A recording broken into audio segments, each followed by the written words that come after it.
called Donald Trump. The significance of that. Hey guys, so yesterday we had a good live discussion going on and YouTube cut it off because I held that bad boy in the video. I didn't know it at the time, but guns are not allowed in live videos, and so that sucks. Fortunately, they didn't give me a strike, so the communists are apparently lenient. I thought that somebody reported me, and that was not the case. It was because they somehow detected it through a bot or whatever. They sent me an email about it. Unfortunately, they haven't made it available, or else I would screen grab the video and post it. So, because we were having a great discussion, before that, it was about politics and religion, believe it or not.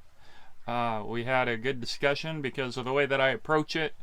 I like to discuss religion, and I was stating why, because if you go back far enough in history, we can see how Greek thought influenced Rome, and then Greek thought influenced theology and created a Christian theology, which Constantine made the national religion, and then we now know that for 1700 years that religion has strongly influenced Western culture. And so we can't really discuss ideas without acknowledging how much religion and our past has influenced the way that we think. In fact, I mean, you can't really even think without thinking thoughts that have already been thought, or themes of thoughts that have been discussed and fought over. And so ultimately, the ones that win are the ones that are the strongest. For instance, Gnosticism and Arianism were decided to be heresies in the early days by those theologians, and they actually sought to erase any existence, but they didn't. One of the guys that critiqued, I'm not an expert on this, is what I've been learning. One of the guys that critiqued Gnosticism defined Gnosticism in his critique, and I believe that's how we know anything about Gnosticism, because they actually went out and banned the books. And so there's a long history of banning books. And so the only reason that Gnosticism isn't a influential way that our thinking has developed is because the winning theologians, the strongest, survived and destroyed their enemy. That alone should give us pause in what we think about modern Christianity, but also should help us to see how ingrained in our way of thinking it really is. As well as, then we went through the Enlightenment, and then Nietzsche described how we had killed God. And that has also become ingrained in a lot of our discussion, and a lot of people may be influenced that way. We think we have unique thoughts, but mostly we don't. Our perspectives come from the way that we were raised, and the way that we were raised and taught comes from a long line of people fighting it out. And anyway, so that's why when I discuss Christianity, I like to discuss it as the ideas so that we can have a discussion, rather than trying to influence people. Back when I was religious, yes, my intention was that I was right and that everybody was wrong if they didn't believe the Bible.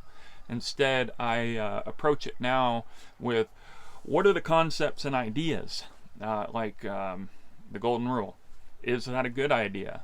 Does it hold? Is it something that we would benefit from now? And really discussing what really is it without critiquing it, like we went through. I think it was in 2016 when there was this trend of saying that the Golden Rule is awful, and that would be a whole nother video. But anyway, that's just a point. And so we had a good discussion going. That was a lot of fun. Since we did, I wanted to post this. This is a really hot topic. It's very pertinent right now. It will come across as political, but it is a freedom approach. People, of course, want to pin each other in boxes really quick, and I'll tell you, I'm not in a box. I am not necessarily pro-Trump. I voted for him 3 times now, and that doesn't mean that I think he's great. It means that I'm anti-war. And I believe that he is the route to ending these wars. And I think that if he had been in office, we wouldn't have these wars going on. And hopefully we get a chance to see if that's correct. Because, again, I'm anti-war. I'm pro-defense. I'm not a pacifist. I'm pro-defense. I believe that we have a wonderful country here and that we need to keep it wonderful for the safety and dignity of people who live here. And unfortunately, that means that people will want to tear it down. And so that's my approach. Talking about Trump would be a whole nother video in itself, and that's not what I'm doing today. I'm talking about freedom, and this is very different for my channel, so I hope it is appreciated, but I think this is very huge. We all know with people, it's wise to watch what they do, not what they say. Same thing with politicians. And it's a very common strategy to manipulate is to accuse your opponent of what you yourself are going to do. And I'm going to show you an example. Again, this is not an anti-Kamala video. This is a pro-freedom video, and watch out, because this is serious stuff going on, because it deflects. So if you can convince people that, oh, I got to watch out because Kamala said, watch out because Trump says that there's an enemy within. Well, now you're not going to watch out for Kamala, you're going to be watching out for Trump. This is how it works. And so, watch the video. And diminish the American people. He's the one who talks about an enemy within. An enemy within. It's a meltdown. Talking about the American people. Suggesting he would turn the American military on the American people. And you and I both know that he has talked about turning the American military on the American people. Why would he has support talked that? about going after people who are engaged in peaceful protest. And so now, this is also important. The goal isn't to convince the Trump supporters. No Trump supporter is going to hear Kamala saying the enemy within thing. She's trying to get a more loyal base and to deflect what she is working on and doing. And because that way when you do it, you have defenders. Because now they feel like it's a noble defense against what Trump and his supporters were going to do. And the manipulation is deep, and that's why we need to keep our eyes open for freedom. The sake of freedom, because now, as Jimmy Dore brought to us, check out what she actually did. Just to let you know, this is real. The Defense Department, with a stroke of the pen, has quietly codified its right to deploy a lethal force against its own citizens. Now, I always thought that was against the law. I'm going to show you it in a second, but I think it's called the Kami Positanis or something. I don't know how. Martial law was always the goal. So this is it. It's from the Department of Defense, the DoD Directive 5240.01, Department of Defense Intelligence and Intelligence-related activities, and Defense Intelligence Component assistance to law enforcement agencies. Finally. And when is this from? This is from September 27th, 2024. That's scary. If you don't understand the big picture, and I'm not trying to be a fearmonger, I'm just saying this is the stuff we got to watch out for. So if you don't know, the previous way that it works is we have the National Guard. The National Guard gets their commands from the state. So what we just saw that Jimmy Dore pointed out is that now the feds have changed things to where now the federal military can support police in going against our own American citizens. This is very anti-American, very anti-Constitution. Our country was designed to protect the masses. You know, we came out of a system of kings where kings could control the masses. Our system, as America was founded and created, was to take that topsy-turvy to avoid that kind of totalitarianism. And now the feds are constantly trying to gain more power, and they're just doing it blatantly. Not completely blatantly, because they're being manipulative. As I said, accuses Trump of doing this stuff, and then they do it. And then a whole lot of people think that's justified because they got to protect themselves from the MAGA terrorists. This is all insanity.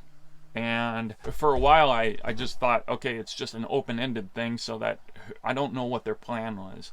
And then this came out. Check out this video. Here he is saying it. It's going to be up to us on January 6, 2025, to tell the rampaging Trump mobs that he's disqualified. And then we need bodyguards for everybody in civil war conditions, all because the 9 justices, not all of them, but these justices who have not many cases to look at every year, not that much work to do, a huge staff, great protection, simply do not want to do their job and interpret what the great 14th Amendment means. And I'm glad that Sherilyn's creating her new center. So if you listen to what he says, up to us on January. That guy there was Jamie Raskin, a member of the House of Representatives from Maryland's 8th District.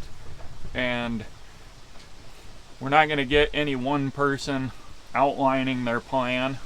You know, it takes a lot of listening. I believe we're piecing it together. It's in preparation of January 6th, 2025, for the mobs that somehow they guarantee are going to be there. And it also implies that they think Trump is going to win. And this is just scary stuff. I hope everybody sees what the point that I'm making. These are video clips, but in context, they say the same thing. I might post the videos in the bio in case you want to see the more extended versions. At least I'll do it of the Jimmy Dore videos if you want to see more info in it. But as far as I know, I'm being very good faith here. All of these clips that I've used are what they meant when I took them out.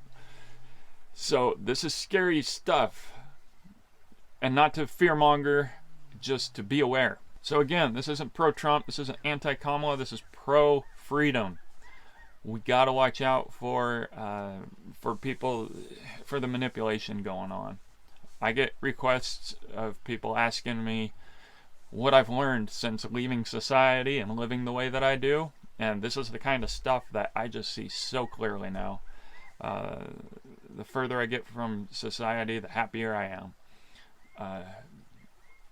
It's crazy. The more that I study history and see the history of governments.